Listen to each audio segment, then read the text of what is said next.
మొట్టమొదటిసారిగా మనకు సెల్ఫ్లు దూరం పెట్టుకొని తర్వాత చదువు మీద ఎక్కువ చాలా శ్రద్ధగా చదువుకోవాల్సిన అవసరం ఉంది. ఈ రోజు మనం అంతా కూడా నవోదయ కోచింగ్ సెంటర్ లో ఉన్నామంటే మన తల్లిదండ్రులు ఎంతో సాక్రిఫైస్ చేసి మనకి ఇక్కడ వదిలేరు.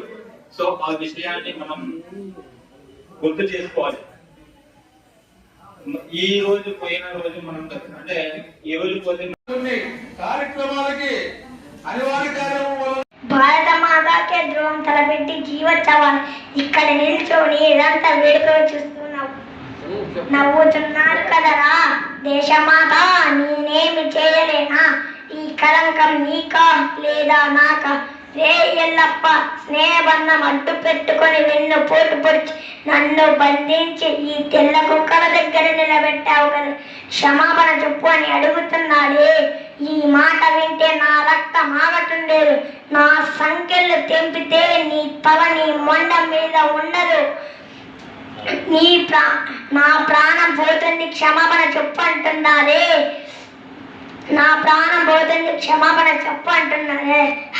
ప్రాణం ఒక తుచ్చం, దానికోసం క్షమాపణ చెప్పడమా? రే తెల్ల కుక్క, మళ్ళీ మళ్ళీ అడుగుతున్నా, ఎందుకు కట్టాలిరా నీకు శిస్తు? దుక్కు తిన్నావా, నారు వేశావా, నీరు పోసావా, కోత కోసావా, కుప్ప ఒడిచావా? ఎవడివిరా నువ్వు శిస్తు కట్టమని అడగడానికి? వ్యాపారం పేరుతో మా దేశంలో అడుగుపెట్టి మా పైనే పెత్తనం చెలాయించే దేశద్రోహులుగా మీలాంటి వారికి క్షమాపణ చెప్పడం కంటే ఆ ఉరి స్తంభానికే బలవడమే ఉత్తమం. అదే నాకు ఇష్టం. జై మేరా భారత్ మహాన్.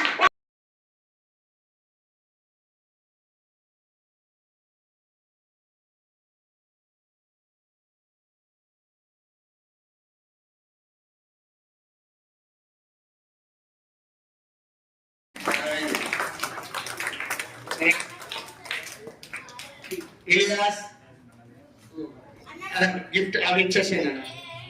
పెన్స్ వచ్చేసి అక్కడ ఉన్నాయి కదా పెన్స్, ఎక్కడ పెట్టాలా? ఉన్నాయండి కదా.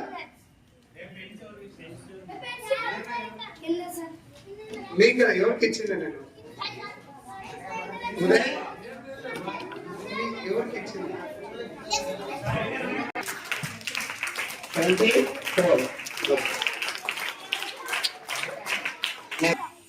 మీలాగా చదువుకోలేదు.